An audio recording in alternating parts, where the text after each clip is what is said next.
Hello and welcome to the multiple connections training video for Jaltest.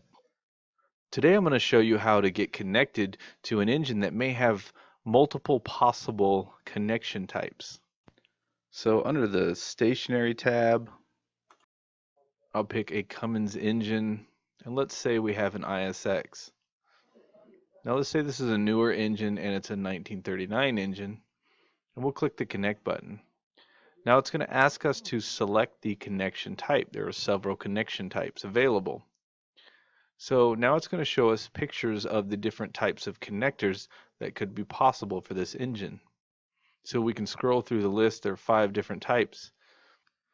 And then we will select the connection that we're actually going to use.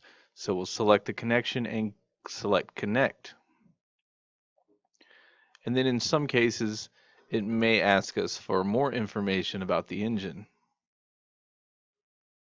So in this case, we need to identify the system. We'll scroll down to ISX, and we'll say this is an 871 engine. And now we'll be connected to the actual engine module. And then we can come in and get our code information, perform our bidirectional control tests, and get our data. This concludes the multiple connection video. Please proceed to the next video.